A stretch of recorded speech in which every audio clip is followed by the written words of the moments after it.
Good morning everyone. Groups and ring में हमारे पास third unit चल रही थी, 5th chapter. Okay, rings and field. Next lecture में करते हैं every finite non zero integral domain is a field. Every finite non zero integral domain is a field. कि आपके पास कोई इंटीग्रल डोमेन है और इंटीग्रल डोमेन है वो नॉन ज़ीरो एलिमेंट एग्जिस्ट करा रहे हैं और वो फाइनाइट भी है, तो आपको क्या प्रूव करना है? आपको फील्ड प्रूव करना है। अब आपको पता है कि फील्ड के लिए आप लेते हो 11 कंडीशंस होती है आपकी, 5 तो किसकी होती है? अंडर एडिशन होती है, और आपकी 5 किसके अंडर मल्टीप्लिकेशन होती है, और एक आपकी कौन सी होती है? डिस्ट्रीब्यूटिव होती है। ओके, लेकिन कह रहे इंटीग्रल डोमेन, इंटीग्रल डोमेन है वो भी तो हमारी कॉम्यूटेटिव रिंग होती है विद यूनिटी एलिमेंट, ओके ना, और without zero divisor, without zero divisor.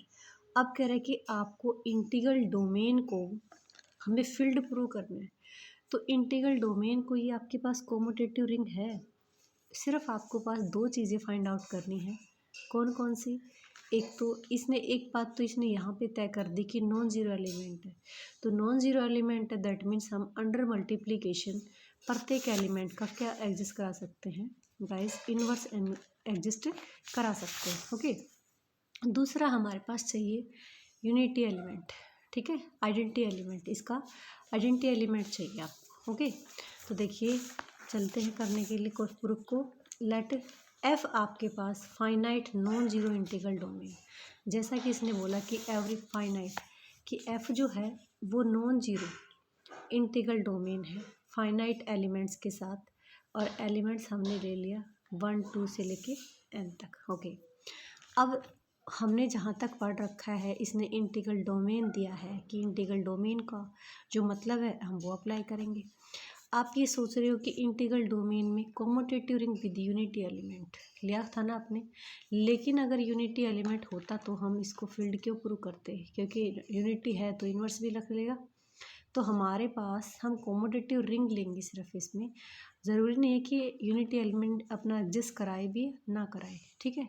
तो अभी आपके पास जो भी एफ अवेलेबल है वो क्या है? Commutative ring without zero divisor. हम सिर्फ इंटीग्रल डोमेन की डेफिनेशन लगा रहे हैं, ठीक है, विदाउट ज़ीरो डिवाइजर। ओके, क्योंकि सारा जो प्रॉब्लम क्रिएट होती है वो आपकी कहाँ पे होती है कि विदाउट आपके पास यूनिटी एलिमेंट और इन्वर्स एलिमेंट, क्या इन यूनिटी एलिमेंट और इन्वर्स एलिमेंट ही चाहिए होते हैं, बाकी सब तो हम वैसे ही निकाल लेते हैं, है ना। तो अब आपके पास इन्हीं जो चीज़ों को ढूंढ के लेके आना है। तो देखिए एफ हमने finite non zero integral domain लिए, जिसके एलिमेंट ले लिए A1 A2 AN तक। दिस इम्प्लाइज दैट एफ आपका कॉम्यूटेटिव रिंग था विदाउट ज़ीरो डिवाइजर। ओके, अब हमें प्रूव करना है कि मैंने कहा कि फील्ड प्रूव करने के लिए हमें सिर्फ दो चीज़ों को प्रूव करना है। फर्स्टली तो आप लाओगे इसकी यूनिटी एलिमेंट, ओके, कि आपका multiplicative inverse and multiplicative identity लेके आओगे। ओके, तो कंसीडर एनी नॉन जीरो। अब देखिए हमने ये एलिमेंट मान लिए कि n एलिमेंट माने। अब पहले हम ये श्योर करेंगे क्या हमने ये n एलिमेंट माने हैं, क्या इनमें कोई एलिमेंट क्लैश तो नहीं हो रहा, कि आपके पास एलिमेंट A1 A2 AN जो लिए हैं क्या उनमें से कोई एलिमेंट रिपीट तो नहीं हो रहा, कि हमने n एलिमेंट मानने हैं, अगर इसमें कोई रिपीट हो रहा है तो अगर वो हमारे पास n-1 ही एलिमेंट बनेंगे, बट हमें कितने चाहिए? हमें तो n चाहिए, ठीक है। तो हम पहले इस चीज़ को पक्का करेंगे कि हमने जो एलिमेंट मानने हैं वो एग्जैक्टली n ही एलिमेंट है। ओके, तो इसके लिए हमने ले लिया consider any non zero element A ले लिया, नॉन जीरो एलिमेंट ए ले लिया जो बिलोंग करता है किससे? एफ से, और एफ का सेट भी दे दिया हमने। एफ के सेट को के सभी एलिमेंट्स को किससे मल्टीप्लाई करा दिया? ए से मल्टीप्लाई करा दिया। अगर मैं ए से मल्टीप्लाई कराऊंगी तो अंडर क्लोजर प्रॉपर्टी वापस किस में जाएंगे? एफ में ही जाएंगे। ओके, अब देखिए हम चेक करते हैं कि हमने जो कलेक्शन ली है उसमें कोई भी एलिमेंट क्या नहीं है, रिपीट नहीं हो रहा है। तो इसके लिए कंट्राडिक्शन का यूज करेंगे, तो कंट्राडिक्शन के लिए हम अपोजिट कंडीशंस को लेके चलते हैं। तो let if possible let us assume, हमने क्या ले लिया कि इसमें कोई दो एलिमेंट हैं जो क्या करते हैं? क्लैश हो रहे हैं, इक्वल है दो एलिमेंट, ए इंटू में ए आई और a इंटू में ए जे, और हमारे पास i किसके इक्वल नहीं है, j के इक्वल नहीं है। ठीक है, तो हमने इसको इधर ले लिया, माइनस का हो गया, a कॉमन ले लिया आपके पास। अब देखिए ये इंटीग्रल डोमेन की बात कर रहा है, तो इंटीग्रल डोमेन में अगर दो का प्रोडक्ट लेते हो तो इधर मान के चलते हो one of them will be zero. तो देन हमने इंटीग्रल डोमेन को डिफाइन कर दिया, उसकी डेफिनेशन लगा दी, इधर a ज़ीरो होगा और ये चीज़ ज़ीरो होगी।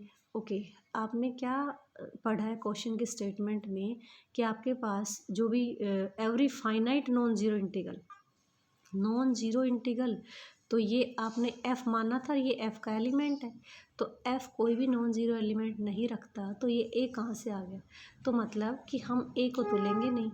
ठीक है, a को नहीं लेंगे तो इसका मतलब ये हो सकता है, क्योंकि प्रोडक्ट अगर ज़ीरो आता है वन ऑफ देम तो विल बी ज़ीरो ही ना, तो ये हो नहीं सकता, तो हम क्या मान लेंगे कि ये होगा।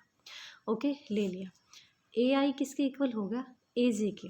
ठीक है, तो अब दोनों किसकी वजह से इक्वल हुआ, इसका मतलब ये है कि दोनों की सफिक्स वैल्यू जो थी उसकी वजह से दोनों एलिमेंट क्या हुआ, सेम हुआ। लेकिन ये कंट्राडिक्शन है, क्यों कंट्राडिक्शन है, क्योंकि हमने बिल्कुल स्टार्टिंग में क्या लेके चले थे कि आई किसके इक्वल नहीं है, जे के इक्वल नहीं है। अगर आई जे के इक्वल नहीं है तो इसका मतलब हमने जो अज्यूम किया था वो हमारा गलत है। ओके, और गलत है इसका मतलब क्या है कि इस कलेक्शन में प्रत्येक जो एलिमेंट है वो हमारे पास क्या होंगे, डिस्टिंक्ट होंगे, कि हमने एग्जैक्टली एन ही एलिमेंट लिए हैं। ओके, एग्जैक्टली एन ही एलिमेंट, क्लोज कर दो दरवाज़ा, एन ही एलिमेंट लिए हैं, उसमें कोई क्लैश नहीं हो रहा, क्योंकि क्लैश अगर हो जाता है तो आपको क्या हो जाएगा, वो n माइनस वन एलिमेंट हो जाएंगे। ठीक है, अब हमें क्या दिखाना है, मल्टीप्लिकेटिव आइडेंटिटी लेनी है, मल्टीप्लिकेशन की। a ले लिया f का और a कोई एलिमेंट ले लिया ए आई। ओके, अब कह रहा है कि अगर यहाँ पे देखिए आपने लिखा a is equal to A I, A into में ए आई, तो इसका मतलब क्या है कि ए आई जो है वो क्या प्रूव कर सकते हैं हम, कि मल्टीप्लिकेटिव आइडेंटिटी बोल सकते हैं इसकी f की। ठीक है, तो अगर हम ए एफ का एलिमेंट लेते हैं तो ऐसा दिखाने के लिए हमें क्या चाहिए, हमें प्रूव करना होगा कि ए आई जो है वो आपकी मल्टीप्लिकेटिव आइडेंटिटी मिले ऑफ किसकी, एफ की बने। ओके, तो लेट हमने क्या एलिमेंट ले लिया, कोई बी एलिमेंट ले लिया, किसका, आर्बिट्ररी एलिमेंट ले लिया, बी एफ का ले लिया। ओके, लिया और हमने ए बी रखा और ऊपर से उठा के यहाँ से हमने ए की वैल्यू डाल दी, ए आई बी। ओके, अब गाइज इस कंप्लीट को हमने इधर ले लिया, ए सब में से कॉमन आ रहा है प्री, तो ए इंटू में बी माइनस का ए आई बी। अब देखिए इन दो का इंटीग्रल डोमेन में कर रहे हो तो दो का प्रोडक्ट ज़ीरो आ रहा है, तो इसका मतलब वन ऑफ देम ज़ीरो, लेकिन ए हम ज़ीरो ले नहीं सकते। ए अगर ज़ीरो नहीं ले सकते क्योंकि वो नॉन ज़ीरो एलिमेंट था इंटीग्रल डोमेन का, तो क्या हो जाएगा, ये वाला पार्ट ज़ीरो हो जाएगा, तो ये वाला पार्ट ज़ीरो हो गया। इसका मतलब क्या है, B equals to A I B और equals to B A I. तो दैट मीन्स ये क्या प्रूव कहने की कोशिश कर रहे हैं, ये कह रहा है कि ए आई जो है वो हमारे पास क्या बन गया, मल्टीप्लिकेटिव आइडेंटिटी बन गई। ठीक है, मल्टीप्लिकेटिव आइडेंटिटी। तो देखिए हमने ये वाला जो स्टेप किया था फर्स्ट वाला, ये इसलिए किया था ताकि हम ये प्रूव कर सकें कि हमारे पास, इसने कहा कि फाइनाइट सेट है इंटीग्रल डोमेन, जो इंटीग्रल डोमेन है वो फाइनाइट एलिमेंट रख रहा है, तो फाइनाइट एलिमेंट हमने भले ही यहाँ पे एन कंसीडर कर लिए हो, लेकिन एन कंसीडर किए हैं वो हमने किए हैं, तो अगर हम कोई भी चीज़ लेके चलते तो हमें आप उसका प्रूफ देना पड़ता है। ओके, तो इसलिए हमने क्या किया कि हमने कह दिया कि हमने जो कलेक्शन ली है वो एग्जैक्टली हमारी करेक्ट है, मतलब उसमें कोई भी एलिमेंट क्लैश नहीं हो रहा। तो इस चीज़ को प्रूव करने के लिए हमने क्या लिया कि इस कलेक्शन को ए एक एलिमेंट ले लिया और पूरे जो कलेक्शन थे उसको मल्टीप्लाई कर दिया, तो ये भी वापस अंडर क्लोजर प्रॉपर्टी के एफ में जाएगा।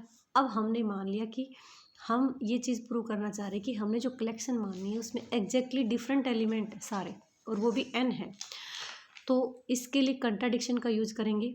और हमने कह लिया कि दो एलिमेंट लेके चल लिए, दो एलिमेंट जहाँ पे आई किसके बराबर नहीं है, जे के इक्वल नहीं है, कि सफिक्स वैल्यू जो है वो इक्वल नहीं है, लेकिन दो एलिमेंट की वैल्यू सेम है। ओके, तो यहाँ से इसको इधर लिया, ए कॉमन ले लिया। अब ये इंटीग्रल डोमेन था, तो इंटीग्रल डोमेन की डेफिनेशन लगाते हुए आपका ए तो नॉन जीरो था, तो ये चीज़ इक्वल होगी जीरो की, जीरो के इक्वल होगी, इसका मतलब क्या है कि ए आई और ए जे कब इक्वल होंगे, जब इनकी सफिक्स वैल्यू क्या होगी, सेम। लेकिन ये तो कंट्राडिक्शन लग गई, क्योंकि हमने तो क्या मान के चले थे कि आई जे के तो बराबर है ही नहीं। तो ठीक है, इसका मतलब कि हमने कंट्राडिक्शन लग गई, कंट्राडिक्शन लग गई तो हमारा रिजल्ट ट्रू हो गया कि हमने जो कलेक्शन माननी है उसमें एन डिस्टिंक्ट एलिमेंट है, कोई एलिमेंट क्लैश नहीं हो रहा। ठीक है, कोई एलिमेंट रिपीट नहीं हो रहा, कोई तो रिपीट नहीं हो रहा, तो इसका मतलब एन के एन एलिमेंट है। ओके, अब हमें मल्टीप्लिकेटिव दिखाना है, तो ये चीज़ लिखने की कोई ज़रूरत नहीं, क्योंकि मल्टीप्लिकेटिव में आप ए बिलोंग कर रहा है एफ में, तो ये तो मल्टीप्लिकेशन की इसने वैसे ही डेफिनेशन लिख दी कि ए इक्वस टू ए आई और ए आई इक्वस टू ए। अगर ऐसा लिखते हो तो आप क्या कह सकते हो कि ए आई जो है वो मल्टीप्लिकेटिव आइडेंटिटी है। ओके, हमने क्या लिया, ये मान के चल लिया, यहाँ से ये लिखो, ये चीज़ मान लोगे, ये वाली चीज़ हटा सकते हो आप। तो ए ले लिया और A equals to A I J, sorry A equals to A into में ए आई ले लिया, और एक दूसरा एलिमेंट लिया इसका एफ, और ए इंटू में बी लेके चले, ए इंटू में बी लेके चले। अब हमने यहाँ से ए की वैल्यू डाली, ए की वैल्यू डाली, इस चीज़ को इधर ले आए, ए कॉमन ले लिया, ये फिर इंटीग्रल डोमेन की डेफिनेशन को सेटिस्फाई कर रहा है, तो ए तो नॉन ज़ीरो है और आपके पास ये ज़ीरो होगा, तो ये ज़ीरो है, इसका मतलब क्या है, बी किसके इक्वल हो गया, ए आई बी हो गया। सिमिलरली हम क्या कैसे एक सॉरी कम्यूट करता है, तो सिमिलरली आप क्या कह सकते हो कि बी ए आई बी के इक्वल है, ऐसे ही बी किसके इक्वल होगा, बी ए आई के इक्वल होगा। तो इसका मतलब आप क्या पढ़ पा रहे हो कि इसका मतलब ये पढ़ पा रहे हैं हम कि ए आई जो है वो मल्टीप्लिकेटिव आइडेंटिटी है, किसकी है, एफ की है। ठीक है, अब आपके पास सिर्फ क्या बच गया है, हमारे पास बच गया मल्टीप्लिकेटिव इन्वर्स दिखाने के लिए।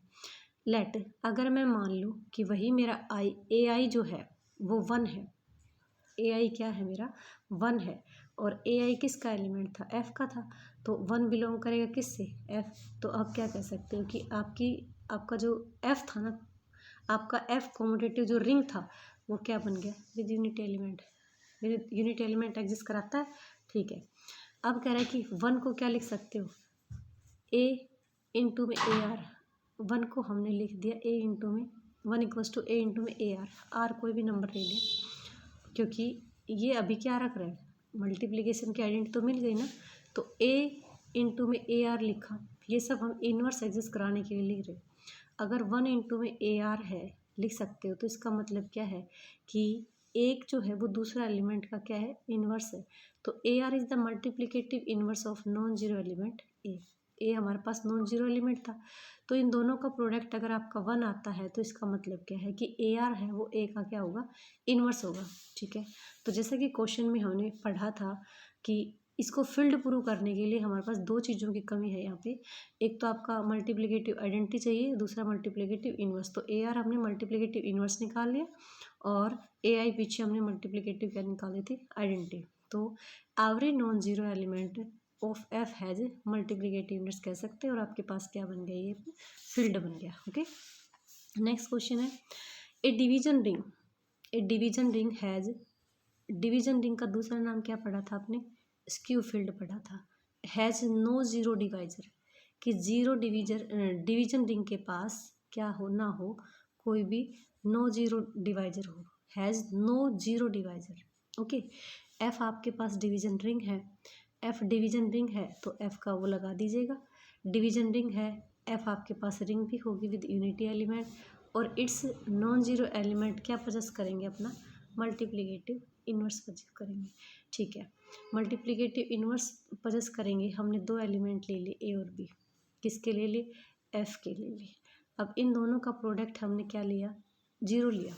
अब अगर हम मानते हैं केस दो बना लिए हमने यहाँ से, कि अगर आप ये मानते हो कि ए नॉन जीरो है, तो देन डेफिनेटली आपका ए इन्वर्स एग्जिस्ट करेगा। ठीक है, ए इन्वर्स एग्जिस्ट करेगा। ओके, और इस रिलेशन को हमने प्री मल्टीप्लाई करा दी किससे, ए इन्वर्स से करवा दिया, तो ए इन्वर्स इंटू में ए बी, और ए का इन्वर्स जीरो, तो ये आपके पास वन हो गया, तो बी इक्वल्स टू क्या आ गया, जीरो।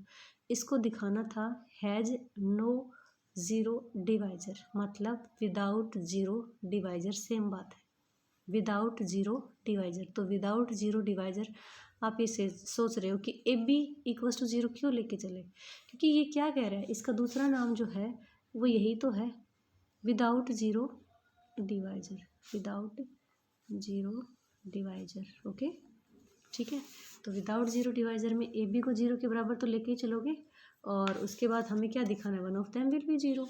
ओके, तो यहाँ पे हमने ए बी जीरो के बराबर लेके चल लिया, लेकिन ए को नॉन जीरो लिया, तो ए नॉन जीरो ले रहे हो दैट मीन्स ये अपना इन्वर्स एग्जिस्ट करेगा, और हमने इस जो रिलेशन को प्री मल्टीप्लाई करा दिया किससे, ए इन्वर्स से, तो बी इक्वल्स टू क्या आ गया आपका, जीरो आ गया।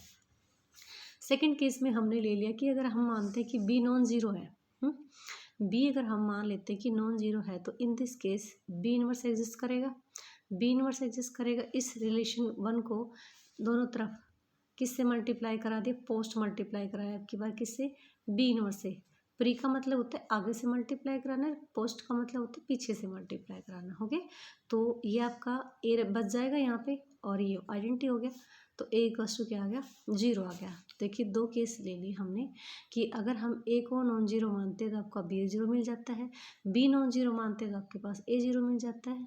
मतलब ये इंटीग्रल डोमेन को होल्ड कर रहे हैं, इंटीग्रल डोमेन बना रहे हैं यहाँ पे कि ए बी आपने जो प्रोडक्ट लिया था वो जीरो था, तो वन ऑफ देम जो है हमें क्या मिल रहा है, जीरो मिल रहा है। तो क्या कह सकते हैं कि डिवीजन रिंग जो है वो आपकी क्या है कि विदाउट जीरो डिवाइजर रिंग भी है। ओके, तो एक एग्जाम्पल भी कर लेते हैं। शो दैट एम आपके पास कोई मैट्रिक्स ले रखी है, कितने ऑर्डर की आपकी, 2x2 ऑर्डर की है। तो 2x2 ऑर्डर की है, इसके जो एलिमेंट है वो कॉम्प्लेक्स नंबर के हैं, और ये क्या कह रहा है कि ए बी सी डी, ये जो ए बी सी डी जो स्मॉल लेटर लिए गए किससे बिलोंग करते हैं, आपके आर से बिलोंग कर रहे हैं, ठीक है, रियल नंबर से। इज ए डिवीजन रिंग, क्या है ये कि डिवीजन रिंग बने, which is not a field, आपके क्या ना बने, फील्ड ना बने, ठीक है। डिवीजन रिंग तो बने बट क्या ना बने, फील्ड ना बने। तो डिवीजन रिंग बनती है ओके, लेकिन फील्ड नहीं है। क्यों नहीं है फील्ड, आप देखिए फील्ड में क्या आता है, अंडर मल्टीप्लिकेशन कम्यूटेटिव प्रॉपर्टी को होल्ड कराया जाता है। तो गाइज आपको ये पता है कि मैट्रिक्स प्रोडक्ट जो है वो कभी भी क्या नहीं होता है, कम्यूट नहीं करता है। हमें पता है कि मैट्रिक्स प्रोडक्ट कभी भी क्या नहीं करता, कम्यूट नहीं करता। ये हमारे मैट्रिसेस के ऊपर डिपेंड करता है कि किस टाइप की है, कि कई बार इसका प्रोडक्ट करने के बाद ये सारी जो एंट्री है जीरो जीरो आ जाती है, इसमें भी जीरो जीरो, तो हम कह सकते हैं कि वो जीरो हो गया।